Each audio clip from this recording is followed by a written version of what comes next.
हाय बच्चों, कैसे हैं आप लोग। आई थिंक आप सभी लोग ठीक होंगे और आपने हमारा पिछला वाला वीडियो अच्छी तरीके से देख लिया होगा, जिसमें हमने आपकी बेसिसिटी के ऊपर हमने काफी अच्छी तरीके से बात किया था और उसको मैंने बता दिया था ट्रिक के साथ कि अगर आप लोगों को ये सारी चीजें नहीं समझ में आई है तो भी आप उनको सही तरीके से अगर हम लोगों को ट्रिक के अकॉर्डिंग अगर बनाना होगा तो उसको हम लोग कैसे बना सकते हैं।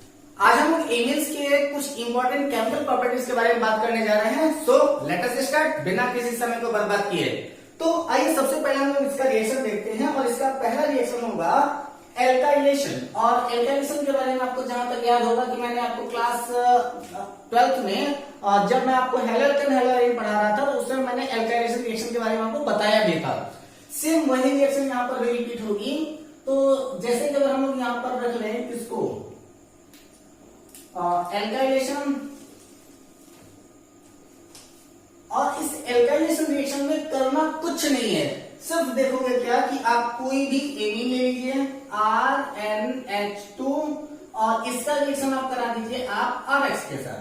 ठीक है, जैसे ही आप इसका रिएक्शन RX के साथ करा देते हैं तो यह कन्वर्ट हो जाएगा आपका किसमें, यहां से आपका एक हाइड्रोजन जो होगा वो ये सब्स्टिट्यूट हो जाएगा, यहां से एक हाइड्रोजन जो होगा निकल करके बाहर हो जाएगा। तो ये क्या हो जाएगा आपका R सिंगल बॉन्ड एंड यहां पर इसके साथ में यहां पर क्या आ जाएगा आपका R आ जाएगा और इसके साथ में यहां पर हो जाएगा आपका H। ठीक है, तो यहां से एक हाइड्रोजन निकल गया तो यहां पर आपका ये क्या बन जाएगा आपका HX बन जाएगा। ठीक, अब इसी रिएक्शन के ऊपर अगर आप चाहें तो इसका रिएक्शन फिर से आप करा सकते हैं किसके साथ, आप इसका रिएक्शन फिर आगे X के साथ करा सकते हैं। तो यहाँ पर बचा हुआ हाइड्रोजन जो है वो भी रिप्लेस हो जाएगा। तो आपका क्या बन जाएगा R single bond N single bond R, यहाँ पर भी आपका R और यहाँ पर आपका कुछ नहीं बचेगा और ये हो जाएगा आपका प्लस HX। ध्यान दीजिएगा कि यहाँ पर आपका सिर्फ R नहीं बल्कि R कुछ भी हो सकता है। ठीक है, तो जैसे कि यहाँ पर क्या था आपका R था तो यहाँ पर आपका R डबल डैश हो जाएगा, यानी कि यहाँ पर किसी भी एल्किल ग्रुप को लेकर के हम लोग रिएक्शन करा सकते हैं। सपोज कीजिए कि अगर हमारा रिएक्शन अभी थोड़ा सा और आगे फॉरवर्ड होना चाहे तो हम लोग क्या कर सकते हैं कि यहाँ पर इसका रिएक्शन फिर से अगर RX के साथ करा देते हैं तो आपको पता है कि नाइट्रोजन के पास में लोन अवेलेबल है और नाइट्रोजन के पास लोन अवेलेबल होने का मतलब क्या हो जाएगा कि यहाँ पर आपका क्या हो जाएगा, मैं ओपन स्ट्रक्चर भी बना रहा हूँ, ये सीधे सीधे मैं लिख दे रहा हूँ आपका R4N और इसके ऊपर प्लस चार्ज आ जाएगा और इसके साथ में X का माइनस चार्ज आ जाएगा। तो ये जो आपका बना हुआ है इसी को हम लोग कहते हैं क्वाटरनरी अमोनियम सॉल्ट। क्या क्वाटरनरी अमोनियम सॉल्ट। ठीक है, इसी को हम लोग क्या कहते हैं, इसी को हम लोग कहते हैं क्वाटरनरी अमोनियम सॉल्ट के नाम से जानते हैं। यदि रिएक्शन अगर हम लोगों को किसी भी पर्पस से बनाना हो तो फिर हम लोग कैसे बना सकते हैं, तो आइए इसी रिएक्शन को हम लोग देख लेते हैं थोड़ा सा डिटेल में या फिर क्या क्या हो सकता है। तो चलिए इस रिएक्शन को हम लोग मिटाते हैं और इसके ऊपर एक रिएक्शन बनाते हैं। बड़ा आसान सा रिएक्शन बनेगा। जैसे कि अगर मान लीजिए कि यहाँ पर हमारा क्या है C2H5NH2, इसका रिएक्शन अगर हमने करा दिया CH3Cl के साथ तो आपका बनेगा क्या, यहां पर से एक हाइड्रोजन निकल करके आपका HCl बना लेगा और बनेगा क्या आपका C2H5N, यहां पर H रहेगा, यहां पर आपका CH3 हो जाएगा प्लस HCl। ठीक है, अब इसका रिएक्शन फिर से हम लोग किसके साथ करा रहे हैं, फिर से आप CH3Cl के साथ रिएक्शन करा दीजिए, CH3Cl के साथ रिएक्शन करा दीजिए। RX के साथ रिएक्शन कराना था तो CH3Cl से करा देते हैं। तो क्या हो जाएगा आपका C2H5 सिंगल बॉन्ड N, यहां पर हो जाएगा आपका CH3, यहां पर हो जाएगा आपका CH3 और यहां पर कुछ नहीं, यहां पर आपका फिर से क्या बनेगा हाइड्रोजन रिप्लेस होगा और ये आपका बना देगा HCl। फिर भी अगर हमारा रिएक्शन अगर आगे की ओर फॉरवर्ड होता है और इसका रिएक्शन फिर से अगर आप CH3Cl के साथ करा देते हैं तो आपका क्या बनेगा C2H5CH3 का थ्राइस। ठीक है, या ये हो गया आपका R4N के ऊपर प्लस चार्ज और इसके बाद फिर Cl इसके ऊपर माइनस चार्ज की तरफ में अटैच हो जाएगा। इन रिएक्शन को आप अगर चाहें तो ऐसे बना सकते हैं, ये भी आपका क्या रिएक्शन है, या आपका एल्काइलेशन रिएक्शन है। पहले हमने इसको बताया था कि यहाँ पर मैंने R लिखा था, अब इस R की जगह पर हमने C2H5 को हमने नोट कर दिया है, तो आराम से ये रिएक्शन बन जाएगी, इसमें कोई टेंशन तो रहेगा नहीं। चलते हैं अगले रिएक्शन की ओर, और अगले रिएक्शन को हम लोग कहते हैं एसाइलेशन, ठीक है। और एसाइलेशन रिएक्शन आपका क्या है कि एल्डिहाइड के भी साथ हो सकता है, कीटोन के भी साथ हो सकता है, कार्बोक्सिलिक एसिड के भी साथ हो सकता है, तो वो अपने ऊपर है। आइए देख लेते हैं कैसे होता है आपका एसाइलेशन रिएक्शन। एल्काइलेशन के बाद फिर हम लोग बात कर रहे हैं किसके, एसाइलेशन, ठीक है। चलिए अब एसाइलेशन रिएक्शन में क्या क्या होने वाला है, तो इसमें बहुत कुछ नहीं होगा। ध्यान दीजिएगा कि आपका एसाइलेशन रिएक्शन केवल आपका प्राइमरी एमिन देगा या फिर आपका सेकेंडरी एमिन देगा, इसके अलावा और कोई एसाइलेशन रिएक्शन नहीं देगा, ध्यान रहे इस बात का। अब जरा सा हम लोग इस रिएक्शन की ओर चलते हैं और आपकी रिएक्शन को बताते हैं कि क्या हो रहा था आपका। तो सबसे पहले आपका RNH2, इसका रिएक्शन अगर आप करा रहे थे किसके साथ में, अगर आप करा दीजिए R single bond C double bond OX, ठीक है, किसी के भी साथ करा दीजिए। तो अब इसका रिएक्शन अगर आप जब भी कराएंगे तो ये आपके बेस के प्रेजेंस में रिएक्शन कराएंगे। अब बेस के प्रेजेंस में रिएक्शन क्यों हो रहा है, ये रिएक्शन में कंप्लीट होने के बाद आपको बताता हूं कि आखिर बेस के साथ रिएक्शन में क्यों करा रहा हूं। जब इसका बेस के साथ रिएक्शन कराएंगे तो आपको पता है कि ये जो आपका चार्ज है ये यहां से हट करके जाएगा, तो इसके ऊपर वो प्लस चार्ज छोड़ेगा, और यहां पर आपको पता है कि आपका नाइट्रोजन के ऊपर ऑलरेडी लोन अवेलेबल है, और जब इसके ऊपर लोन अवेलेबल है तो यहाँ पर ऑक्सीजन के ऊपर माइनस चार्ज हो जाएगा, और ये जो आपका लोन है वो लोन जाकर के अटैक कर देगा इस प्लस चार्ज के ऊपर, ठीक है। तो अब यहाँ पर सबसे पहले वो करेगा क्या, एक सॉल्ट का फॉर्मेशन करेगा, और सॉल्ट के फॉर्मेशन के बाद आगे की रिएक्शन होंगे। तो आइए देख लेते हैं, ये क्या बनेगा आपका R सिंगल बॉन्ड N, एक आपका H यहाँ, एक आपका H यहाँ, इसके साथ में आप डायरेक्टली अटैच कर रहे हैं किसको, C को, ठीक है। एक आपका O माइनस के साथ में यहाँ, एक आपका यहाँ पर हो जाएगा एल्किल ग्रुप, और यहाँ पर हो जाएगा आपका X, ठीक है। यहाँ पर आपका नाइट्रोजन के साथ में हमेशा 3 बॉन्ड बनता है, पॉसिबल होता है, यहाँ पर 4 बॉन्ड बना है, इसलिए इसके ऊपर प्लस चार्ज आ जाएगा। ध्यान दे रहे हैं आप लोग कि यहाँ पर नाइट्रोजन के ऊपर प्लस चार्ज, इस ऑक्सीजन के ऊपर आ गया है आपका माइनस चार्ज। अब सारी समस्याओं की जड़ तो यही है, कैसे इसको हम लोग दूर करें, तो ज्यादा कुछ नहीं करना है, सीधी सीधी बात अगर आप करेंगे क्या कि अगर सपोज कीजिए कि ये वाला प्लस चार्ज को अगर शिफ्ट करना होगा तो इसको हम लोग क्या कर देते हैं कि डीप्रोटोनेशन करा देते हैं, यानी कि यहां से आप H+ निकाल करके बाहर कर दीजिए, और जब इसका डीप्रोटोनेशन हो रहा होगा तो जैसे ही ये वाला प्रोटॉन शिफ्ट करने की कोशिश करेगा यहाँ पर, तो ये वाला आपका पार्ट जो नेगेटिव वाला है वो फिर से अपना स्थान लेने की कोशिश करेगा, यानी कि जैसे ये प्लस चार्ज यहां से रिमूव होगा, जैसे कि ये H+ यहां से रिमूव होगा, जैसे ये आपका प्रोटॉन लेकर के सीधे ये निकल जाएगा। तो अब एक्चुअली ये जो आपका नेगेटिव चार्ज है, रिएक्शन तो ऐसे भी बैलेंस नहीं हो रहा है, तो इस वाले रिएक्शन को बैलेंस करने के लिए ये जो आपका ऑक्सीजन है, यह ऑक्सीजन एक बार फिर से डबल बॉन्ड बनाने की कोशिश करेगा, यानी कि ये वाला बॉन्ड अगर इधर ब्रेक हो रहा है तो ये वाला यहां से इसका बॉन्ड का फॉर्मेशन करने की कोशिश करेगा। जैसे ही यहाँ पर बॉन्ड का फॉर्मेशन कराने की कोशिश करेगा तो आपको पता है कि ये आपका कार्बन के पास में ऑलरेडी 1 2 3 4 बॉन्ड बने हुए हैं, इस कार्बन के पास में टोटल 5 बॉन्ड हो जाएंगे। जैसे ही ऑक्सीजन यहाँ पर डबल बॉन्ड बनाएगा तो वो 5 बॉन्ड बनाएगा, और जैसे ही 5 बॉन्ड होगा तो यहां से कार्बन करेगा क्या कि इस X को निकाल करके बाहर कर देगा, इस पूरे बॉन्ड को ही ब्रेक कर देगा, और यह जो आपका X यहां से निकल करके जा रहा है वो किसके साथ रिएक्शन करेगा, तो यहां से जो आपका हाइड्रोजन निकल करके जा रहा है इसके साथ ये बॉन्ड बना लेगा, और जैसे ही इसके साथ ये बॉन्ड बनाया तो ये आपका HX बन जाएगा, या फिर यहाँ पर H+ जब ये निकल रहा है तो साथ ही साथ हम यहाँ कर सकते हैं क्या कि HX मॉलिक्यूल यहाँ से निकल करके बाहर होगा, H+ यानी कि डीप्रोटोनेशन कराने की जरूरत ही नहीं पड़ेगी। तो अब यहाँ पर क्या हो रहा है कि आपका जैसे ही ये आपका HX निकल करके बाहर आया तो इस HX के बाहर निकल करके बाहर आने पर आपका क्या बन जाएगा, आपका R single bond N single bond H, और इसके साथ में यहाँ पर आपका सिंगल बॉन्ड के साथ C डबल बॉन्ड O, और इसके साथ में यहाँ पर आ जाएगा आपका R, ठीक है। ये तो आपका R डैश कर सकते हैं, क्योंकि हो सकता है कि दो के दोनों ये दोनों अलग अलग हों, दोनों एल्किल ग्रुप जो है वो अलग अलग हो सकते हैं। तो ये तो आपका बना। अब बात यह आ जाती है कि आखिर हमने यहाँ पर बेस को यूज क्यों किया। बेस को अगर हम यहाँ यूज ना करते तो क्या हो सकता था। तो आपको पता है कि ये जो आपका HX यहाँ से निकल करके बाहर आया है, यह आपका क्या है, एसिड है। जैसे कि यहाँ पर H है, सपोज कीजिए यहाँ पर अगर Cl हो जाता तो ये क्या हो जाता, आपका HCl बन जाता। HCl आपका एसिड है, और अगर यहाँ पर अगर हम किसी बेस के प्रेजेंस में अगर रिएक्शन नहीं कराते तो ये HX जो था वो फिर से इसके ऊपर अटैक कर देता। ये जो आपका प्रोडक्ट बना है, इस प्रोडक्ट के ऊपर वो अटैक करता, और इसके अटैक कराने पर फिर से आपका ये वापस इसी वाले साल्ट के रूप में इसको फॉर्मेट कर देता, यानी कि साल्ट को बना देता।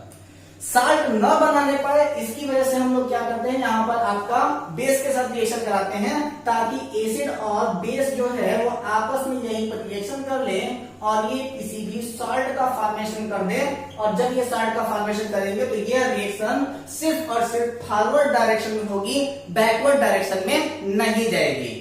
सो अगर आपको पूछ दिया जाए कि एसाइलेशन रिएक्शन को हम लोग बेस के ही प्रेजेंस में क्यों कराते हैं, तो एसाइलेशन रिएक्शन को हमेशा बेस के प्रेजेंस में इसलिए कराते हैं ताकि रिएक्शन हमेशा फॉरवर्ड डायरेक्शन में हो, कभी भी बैकवर्ड डायरेक्शन में ना जाए। ठीक है, चलो आ जाओ इसको जरा सा हम लोग इसकी कुछ एग्जांपल्स देख लेते हैं। सेम यही कॉन्सेप्ट के ऊपर हम लोग एग्जांपल देखेंगे, तो ज्यादा कुछ करना नहीं है, मिटा देते हैं इसको।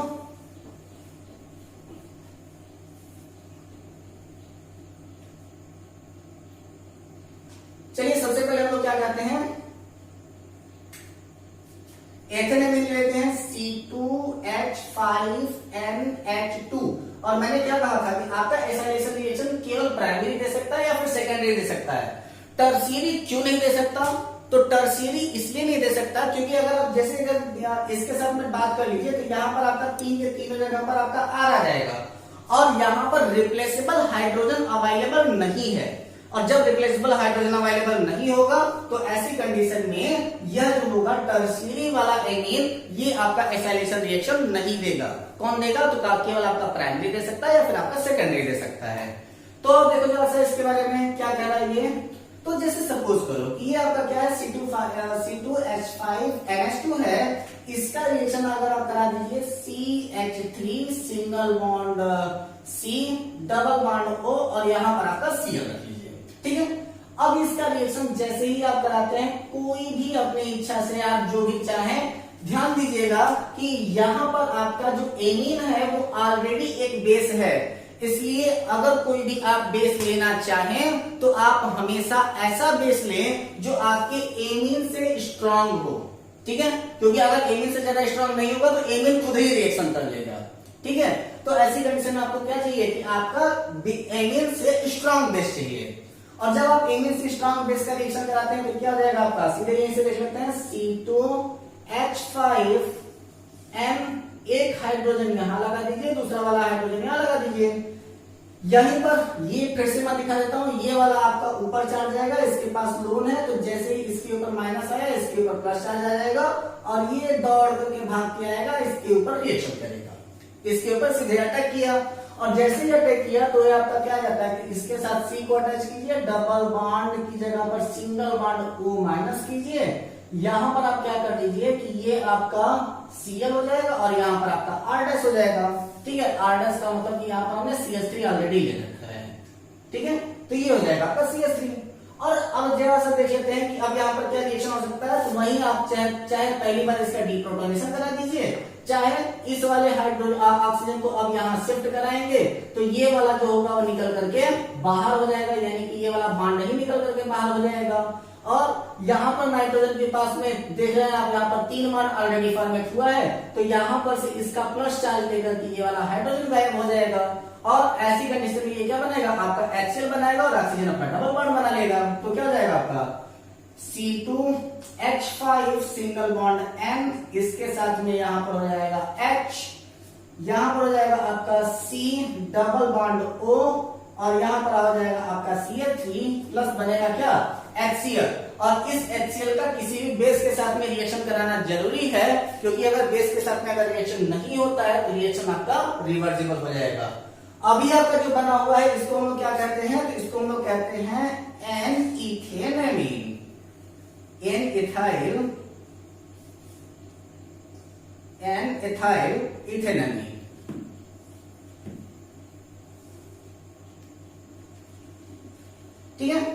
ये हो जाएगा आपका एन एथाइल एथेनॉल का फॉर्मेशन हो गया। बस बात खत्म यहीं पर। लेकिन अब जैसे अगर मान लीजिए कि यहीं पर अगर हमारा कोई सेकेंडरी वाला होता तो सेकेंडरी वाले में क्या हो जाता, तो यहां पर आप करेंगे क्या कि एक सेकेंडरी ले लीजिए। चलिए इसको रिएक्शन को ही मिटा देते हैं, वहां पर एक सेकेंडरी वाला से रिएक्शन करा कर दिखा देते हैं कि क्या बन जाता है। क्योंकि अगर मैं आपसे कह दूंगा कि आप लोग बना देना तो आप लोग तो इतने बड़े आलसी हो गए हो कि आप लोग तो रिएक्शन बनाने से बहुत दूर भागते हो। चलो सेकेंडरी के साथ में बनाते हैं हम लोग। तो ये क्या दिया मैंने आपका C2H5 सिंगल बॉन्ड N, यहां पर आपका H, यहां पर आप रख देते हैं CH3। अब इसका रिएक्शन किसके साथ करा रहे हैं, आप करा दीजिए CH3 single bond C double bond O, यहां पर भी Cl कर दीजिए, सेम सब्स्टिट्यूट रख दीजिए। अब सेम सब्स्टिट्यूट के साथ रिएक्शन कराने पर अब आपका क्या बन जाता है, तो ये सबसे पहले आपका फॉर्म करेगा क्या कि ये वाला बॉन्ड यहां पर चला जाएगा, इसके पास लोन है तो ये दौड़ करके आएगा, इसके ऊपर रिएक्शन करेगा क्योंकि ऑलरेडी इसके ऊपर प्लस चार्ज आ चुका है। ठीक है, अब यहां पर क्या होगा कि चलो फिर से लिख लेते हैं C2H5 सिंगल बॉन्ड M, और इस यहां पर आप H लिख दीजिए, यहां पर आप CH3 लिख दीजिए। तो यहां पर क्या लिख दीजिए, आप CH3 लिख दीजिए, और यहां पर आप single bond C single bond O के साथ माइनस चार्ज, और यहां पर क्या है, ये हो जाएगा आपका Cl, यहां पर आप रख दीजिए CH3। अब इसका फिर से वही रिएक्शन, यहां पर से आपका H जो होगा वो गायब होगा, ये आपका डबल बॉन्ड बनाएगा, यहां पर Cl जो होगा निकल करके बाहर चला जाएगा। तो क्या बन जाएगा आपका C2H5 single bond N CH3। इसके बाद फिर क्या बन रहा है आपका, यहां से हाइड्रोजन तो रिप्लेस हो गया, ये आपका C डबल बॉन्ड O, यहां पर से Cl भी गायब हो गया है, तो आपका हो जाएगा आपका CH3, और साथ ही में आपका क्या बन गया, आपका HCl बन गया। यहाँ पर आप HCl नेगेटिव दिखा सकते हो कि वो आपका HCl होगा निकल करके बाहर हो जाएगा। That is solve reaction. क्या करना है था इसमें, सिर्फ आपको सब्स्टिट्यूट ध्यान रखना है, और आपको ध्यान रखना है कि टर्शियरी के साथ ये रिएक्शन नहीं हो सकती। टर्शियरी के साथ ये रिएक्शन क्यों नहीं हो सकती, क्योंकि यहाँ पर आपका जब प्रोडक्ट आएगा, जब आपके साल्ट का फॉर्मेशन होगा, तो साल्ट के फॉर्मेशन के टाइम में यहाँ पर क्या होगा कि कोई भी हाइड्रोजन रिप्लेसेबल नहीं बचेगा, और जब हाइड्रोजन रिप्लेसेबल नहीं होगा तो वह रिएक्शन आगे फॉरवर्ड नहीं जा पाएगी। सो हम लोग क्या देखते हैं कि ये रिएक्शन आपका एसाइलेशन वाली रिएक्शन सिर्फ प्राइमरी के साथ हो सकती है या फिर सेकेंडरी के साथ हो सकती है। अब तो ये हो गया हमारा एलिफेटिक कंपाउंड के लिए। अगर हमको एरोमेटिक के लिए देखना हो तो क्या एरोमेटिक की रिएक्शन देगा, बिल्कुल देगा। आइए देखते हैं एरोमेटिक की रिएक्शन कैसे देगा। तो एरोमेटिक के लिए एक एग्जांपल देख लेते हैं हम लोग जल्दी से। चलो, तो सबसे पहले अगर हम लोग रखें यहाँ पर अपने पास एनिलीन। एनिलीन का फॉर्मूला क्या होता है, बेंजीन के ऊपर आपका NH2, और इस एनिलीन का रिएक्शन अगर आप कराना चाहें तो आप एसिड एनहाइड्राइड के साथ करा दीजिए। एसिड एनहाइड्राइड का मतलब आपका CH3C single bond C double bond O, इसके साथ में O, यहाँ पर आपका C डबल बॉन्ड O, ये हो जाएगा आपका CH3। एसिड एनहाइड्राइड का फार्मूला मैंने आपको कई बार बताया है, तो इसको तो ज्यादा बताने की जरूरत नहीं थी। ये जाएगा आपका एनिलीन, ये क्या हो जाएगा आपका एसिड एनहाइड्राइड, और इन दोनों का जैसे अगर हम रिएक्शन करा देते हैं तो इन दोनों के आपस में रिएक्शन कराने पर सबसे पहले क्या होगा, ये अपना साल्ट का फॉर्मेशन करेगा। सारा का सारा प्रोसेस आपका पिछले वाले की ही तरह होना है। ये क्या होगा कि ये आपका नेगेटिव चार्ज बनाने की कोशिश करेगा, तो यहाँ पर आपका प्लस चार्ज हो जाएगा, इसके पास लोन अवेलेबल है, ये दौड़ करके आएगा, इसके साथ में रिएक्शन कराएगा। सिर्फ यही होना था। तो ये क्या हो जाएगा आपका सिंगल बॉन्ड आपका M, और इसके दोनों हाइड्रोजन को छितर बितर कर दो, एक हाइड्रोजन इधर रख दो, दूसरा वाला को यहां रख दो, रहेगा सीधा। लेकिन हमने स्ट्रक्चर के अकॉर्डिंग थोड़ा सा स्ट्रक्चर को सही बनाने के लिए, सीधा बनाने के लिए हमने उसको थोड़ा सा टेढ़ा कर दिए हैं। अब इसके अलावा यहाँ पर क्या हो जाएगा आपका, ये हो जाएगा आपका C, और इसी कार्बन के ऊपर अटैच है ना, तो इसका ऊपर वाला हो जाएगा आपका CH3, यहाँ पर हो जाएगा आपका O-, इसके साथ में अब यहाँ पर क्या है आपका, और क्या है O, इसके बाद C डबल बॉन्ड O, और उसके साथ में जुड़ा हुआ है CH3।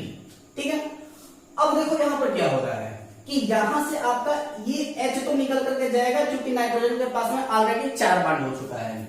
तो यहाँ पर नाइट्रोजन के ऊपर प्लस चार्ज आ जाएगा, जिसकी वजह से ये वाला बॉन्ड लेकर के, इस प्लस चार्ज को लेकर के ये वाला हाइड्रोजन पूरी तरीके से गायब होगा, और ये वाला इलेक्ट्रॉन जो होगा वो अपना वाला बॉन्ड यहाँ शिफ्ट करने की कोशिश करेगा। और सपोज करो कि जब यहाँ पर ये अपना वाला बॉन्ड शिफ्ट करने की कोशिश करेगा, वहीं पर एक जोरदार धमाका होगा, रिएक्शन में नहीं बॉन्ड में। और बॉन्ड में क्या धमाका होगा, ये वाला बॉन्ड यहीं से आपका ब्रेक हो जाएगा, और वह वाला ब्रेक जब होगा तो ये वाला O किसके साथ लगेगा, तो इस वाले हाइड्रोजन के साथ लगेगा, बाकी आपका प्रोडक्ट दे देगा। तो आपका प्रोडक्ट क्या आ जाएगा, आइए देख लेते हैं। जैसे ही वाला बॉन्ड ब्रेक हुआ तो ये आपका आ जाएगा बेंजीन रिंग, और इस बेंजीन रिंग के ऊपर आपका नाइट्रोजन, एक साइड में आपका हाइड्रोजन हो जाएगा, दूसरे साइड में आपका C, ऊपर CH3, यहां पर आपका डबल बॉन्ड O, और ये क्या हो जाएगा आपका CH3 single bond C double bond O, यहां पर आपका OH क्या बन जाएगा आपका, एक प्रकार का कार्बोक्सिलिक एसिड बन जाएगा। ठीक है, तो ये आपका रिएक्शन फॉरवर्ड हो जाएगा, और ये आपका रिएक्शन फॉर्म करेगा। बना लो जल्दी से इसको आप लोग, फिर हम लोग अगले रिएक्शन की ओर बात करते हैं कि अगला रिएक्शन आपका क्या हो सकता है। So let's start next reaction, और नेक्स्ट रिएक्शन जो है वो आपका काफी अच्छा रिएक्शन है, और वो एक्चुअली आपका आइसोसाइनाइड टेस्ट भी है। आपके प्रैक्टिकल एग्जामिनेशन में कई बार आइसोसाइनाइड टेस्ट के बारे में पूछा भी गया है, कई बार एग्जामिनर जो होते हैं वो पूछ देते हैं, या फिर आपके BHU एंट्रेंस एग्जामिनेशन में, नीट के एंट्रेंस एग्जामिनेशन में कई बार आइसोसाइनाइड टेस्ट को पूछा भी है। तो उसको आप लोग जरा सा भी इग्नोर नहीं करेंगे, और आइए जरा सा आइसोसाइनाइड टेस्ट को हम लोग देख लेते हैं, और आइसोसाइनाइड टेस्ट को और किस नाम से हम लोग जान सकते हैं। ठीक है, तो इसको हम लोग कह सकते हैं आपका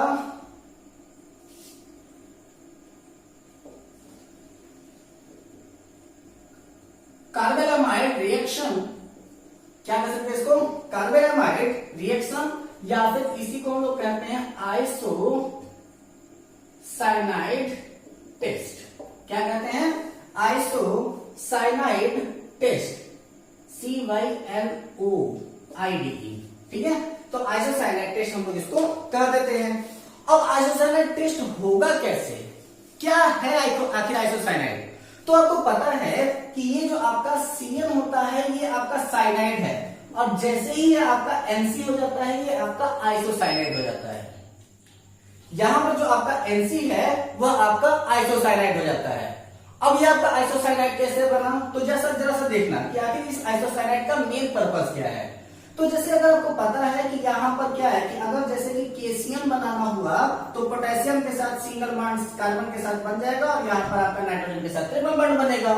लेकिन जब आइसो वाले की बात आती है, यानी कि जब आइसोसाइनाइड की हम लोग बात करते हैं, तो आइसोसाइनाइड में क्या हो जाता है, नाइट्रोजन ये जो होगा वो 2 बॉन्ड केवल बनाता है कार्बन के साथ में, एक बॉन्ड वो किसी भी के साथ बना सकता है, किसी भी मेटल, किसी भी अल्कली अर्थ मेटल के साथ बना लेगा, और अपना ये जो लोन पेयर है वो डोनेट कर देता है इस कार्बन को यहाँ के बैलेंस को कंप्लीट करने के लिए। तो जहां पर अगर आपका NC लिखा होगा वह आपका आइसो हो जाएगा, और जहां पर आपका सीधे सीधे CN होगा वह आपका नियो होगा, या फिर उसको हम लोग डायरेक्टली साइनाइड कह सकते हैं। तो यही है आपका आइसोसाइनाइड टेस्ट, और आइसोसाइनाइड टेस्ट के लिए हम लोग रिएक्शन क्या लेते हैं, तो उस रिएक्शन के ऊपर हम थोड़ा सा बात कर लेते हैं कि आखिर ये रिएक्शन बना कैसे। तो अब हम लोग यहाँ पर बात कर लेते हैं, जैसे कि कभी कभी हम लोग करते क्या है कि अगर हम लोग को डिस्टिंग्विश करना हो, कि अगर हमसे कह दिया जाए कि किसी भी एक जगह पर हमको प्राइमरी एमिन दे दिया जाए, सेकेंडरी एमिन दे दिया जाए, और टर्शियरी एमिन दे दिया जाए, और इसके बाद फिर हमको टेस्ट करने के लिए कहा जाए कि बताओ कि इसमें कौन सा प्राइमरी एमिन है, कौन सा सेकेंडरी एमिन है, और कौन सा टर्शियरी एमिन है। तो सबसे पहले अगर आप करेंगे क्या कि आप एसाइलेशन करा दीजिए। ठीक है, अब एसाइलेशन कराएंगे तो एसाइलेशन आपका क्या होगा कि केवल प्राइमरी और सेकेंडरी एमीन ऐसे हैं जो एसाइलेशन रिएक्शन देंगे, टर्शियरी वाला एसाइलेशन नहीं देगा, तो वो तो आपका अलग हो गया कि वो आपका एसाइलेशन नहीं दे रहा है। अगर आपके पास अब बचा क्या, केवल 2, प्राइमरी और सेकेंडरी, और प्राइमरी और सेकेंडरी की अगर टेस्ट करनी हो कि वह एसाइलेशन वो कौन सा प्राइमरी है और कौन सा सेकेंडरी है, तो उसका सीधे सीधे आप करिए क्या कि आइसोसाइनाइड टेस्ट कर दीजिए। क्यों, क्योंकि आइसोसाइनाइड टेस्ट जो होता है वो केवल प्राइमरी एमीन ही देगा। Isocyanide test is given by only primary amine. Isocyanide test कौन देगा? तो आइसोसाइनाइड टेस्ट हमेशा प्राइमरी एमीन देगा, उसके अलावा कोई और नहीं देगा। तो आओ देख लो जरा सा। तो इसका रिएक्शन हम लोग क्या देते हैं कि जैसे कि ये प्राइमरी एमीन में आपका एरोमेटिक हो सकता है, एलिसाइक्लिक हो सकता है, ये हो जाएगा आपका क्या एरोमेटिक रख लीजिए, चाहे आप एल्किल ग्रुप रख लीजिए। इसका रिएक्शन अगर आप करा देते हैं और इसके साथ में R, इसके बाद फिर क्या है आपका NH2, तो ये क्या बन गया आपका प्राइमरी एमीन बन गया। और इस प्राइमरी एमीन का रिएक्शन अगर आप HCCl3 के साथ करा देते हैं तो HCCl3 के साथ रिएक्शन कराने पर आपका क्या बन जाएगा, ये आपका एक बेसिक रिएक्शन होगा। तो इसके साथ में आप एक चीज और रख लीजिए, आप KOH रख लीजिए, क्योंकि ये बेसिक रिएक्शन है। और जब ये बेस की प्रेजेंस में आपका रिएक्शन हो रहा है तो आपका जो प्रोडक्ट होगा वो आ जाएगा आपका RNC, और इसके अलावा बनेगा आपका क्या KCl, और इसके अलावा बनेगा आपका H2O। अब जरा सा हम लोग बैलेंस कर लेते हैं इस रिएक्शन को कि कहां कहां पर क्या क्या दिक्कत हो रही है। तो यहां पर आपका क्या है, एक के ठीक है, यहां पर तो ठीक है। यहां पर Cl3 है और यहां पर केवल अकेला Cl है, तो ऐसी कंडीशन में हमारे पास 3 क्लोरीन भी होने चाहिए, तो 3 आपका पोटेशियम भी होना चाहिए। तो यहां पर अगर आप 3 कर रहे हैं तो इसको भी आप 3 कर लीजिए, तो क्या हो जाएगा 3KOH हो जाएगा। और क्या हो सकता है हमारे साथ में बाकी तो आपका रिएक्शन शायद आपका बैलेंस हो जाएगा। आइए देख लेते हैं। 3 ऑक्सीजन और आपका ऑक्सीजन यहाँ पर कितना है 3 ऑक्सीजन, और यहाँ पर आपका केवल सिंगल ऑक्सीजन है, यहाँ पर 1 हाइड्रोजन, तो यहाँ पर भी आपका 3H2 निकल जाएगा। ठीक है, देख लीजिए आप 3 1 4 4 2 6, ठीक है। अब आपका यहाँ पर क्या हो जाएगा, आपका 3H2 निकल करके बाहर हो जाएगा। तो अब यहाँ पर ये क्या हो जाता है, आपका RNC के रूप में फॉर्म कर जाता है। तो अगर कोई भी ऐसा एमीन अगर आपके पास प्राइमरी सेकेंडरी एमीन है, उसमें से अगर आपको टेस्ट करना हो कि कौन सा प्राइमरी है और कौन सा आपका सेकेंडरी है, तो आप उसका करेंगे क्या कि आप उसका आइसोसाइनाइड टेस्ट करा दीजिए। जैसे ही आप उसका आइसोसाइनाइड टेस्ट कराएंगे तो आइसोसाइनाइड टेस्ट केवल आपका प्राइमरी एमीन देगा, चाहे वो आपका एरोमेटिक हो, चाहे वो आपका एलिफेटिक हो, चाहे वो आपका एलिसाइक्लिक हो, हमेशा प्राइमरी एमीन ही आपका आइसोसाइनाइड टेस्ट देगा। ये आपका रिएक्शन है, इसके अलावा इसमें कोई बात नहीं करनी थी। हम लोग बात करेंगे अपनी अगले वीडियो में ऐसे कुछ और इंपॉर्टेंट रिएक्शंस के लिए। तब तक घर पे रहें, हंसते रहें, मुस्कुराते रहें, अपना और अपनों का ख्याल रखें। तब तक के लिए take care, all the best, जय हिंद।